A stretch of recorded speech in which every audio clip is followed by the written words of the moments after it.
Welcome back to session 2 of this course on grieving the loss of a pet. I'm Dr. Tracy Moreno, psychologist. In the last session, we talked about the unique bond we have with our pets and why it's so important to grieve, just as we would for a human. In this session, we'll begin to discuss the stages of grief as it applies to a pet. You'll need pen and paper to go right into the therapy homework at the end of the session. If you don't already have it, you can pause the recording and come back when you're ready. Grief is complex, and it's definitely easier said than done. It involves more than just a couple of nights crying alone in our bedroom.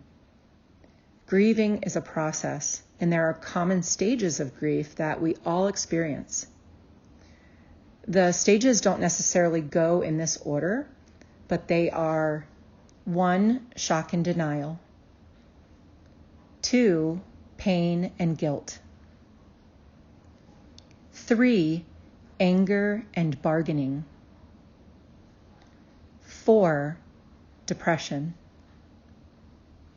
5, the upward turn, 6, reconstruction and healing, and 7, acceptance and hope. We can also go through some of these stages more than once. Each stage involves a different part of the grieving and different emotions, so it's important to understand that it's common to be kind of emotionally unstable to some degree. It is an emotional roller coaster, and if we're not aware of this process, it can leave us thinking that something is wrong with us. The only thing wrong with you is that you lost one of the greatest loves of your life. This transition can take some time, so please be patient with yourself. The time it takes to heal, however, is up to you. Everyone processes differently and at different speeds. Don't compare your grief to others or your healing process. This is all yours, and it is your journey. So let's talk about the stages of grief, what we may experience, and how to get through it without ignoring and repressing it, because we'll never heal that way. I'll only hit on a few that I think are more difficult to get through, and the others are pretty self-explanatory.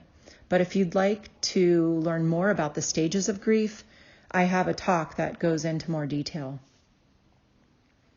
In this session, we'll discuss the stage of pain and guilt.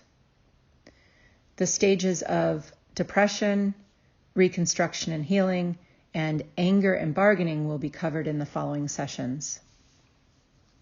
So let's start with pain and guilt. This is when we start to feel guilty about everything we should have done differently or better. This guilt can range from not taking our dog or our pet to the park more, or to make the decision to euthanize them. Deciding whether or not to euthanize our loved one is one of the hardest decisions we'll make as pet parents, and maybe even in our whole life. And it can bring up intense guilt. Did we make the right decision? Did we do it too early? Did we wait too long? How can mere mortals wrap their brain around ending a life? And the life of our best friend at that? The only way we can is to focus on the fact that it's to help them avoid being in great physical pain, and so they can pass with peace. After loving and protecting them, I believe it's the best gift we can give them, to not suffer needlessly. And we do this despite what every fiber of our being tells us. We do this despite our selfish desire to keep them here. We do this despite our fear and immense sadness. Now that's true love. It's important to see this decision as an act of true love, because that's exactly what it is. Then we have the guilt of if we euthanized them at the right time or not. This is probably the most difficult part, no matter when you do it. I think every single one of us doubts and questions their decision and feels guilty about it. If you had to make this decision, then I can tell you that whatever decision you made, it was the right one because it was made by you. You were their person. The two of you knew each other better than you knew any other person on the planet. You knew what every sound they made meant. You knew that look in their eye, their silly little habits, and you knew when it was their time to pass. Trust that bond.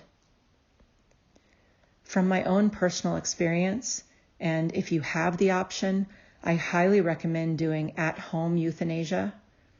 This may sound weird, but it was actually a really beautiful experience.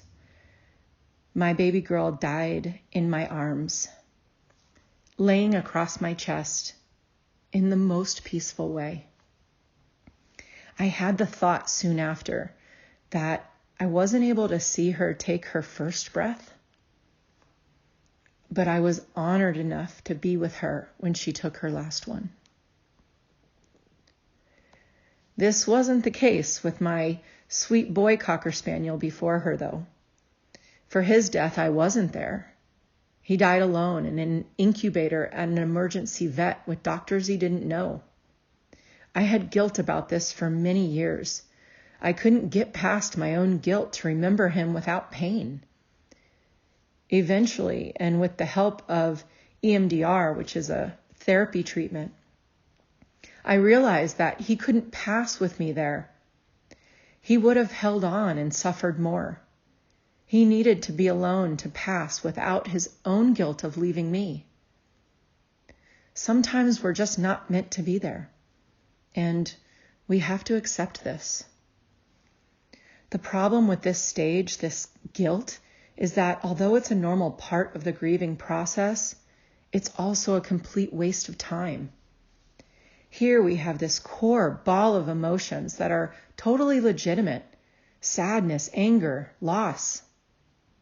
But we voluntarily pad this pain with unnecessary emotions like guilt, regret, or shame. I call this emotional procrastination. Think of it this way: isn't it easier to focus on our own guilt and regret rather than the pain? It's a way of procrastinating and putting off feeling the loss. Many people get stuck in this stage for years. To get through this stage, I recommend practicing letting go of the guilt and regret and forgiving yourself.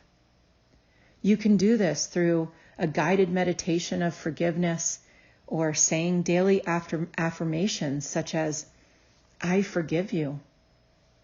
It wasn't your fault," or "it happened as it should." For your therapy homework, I want you to write a therapy letter. Therapy letters are for therapy purposes only and should never, ever, under any circumstances, be given to the person they're written to, if that applies to a living person. It's a great tool and actually one of my favorite homework assignments because it allows us to process what we're feeling and why. I want you, for your therapy homework, to write a letter of forgiveness to yourself. Forgive yourself for what you believe you've done wrong, and apologize to yourself for ever putting such an unrealistic expectation on yourself. The fact is, if you're listening to this course right now, it means you loved your pet with everything you have, or you wouldn't be here. You did the best you could, and they loved you for it. And that is nothing that you should feel guilty about. This is the end of session 2.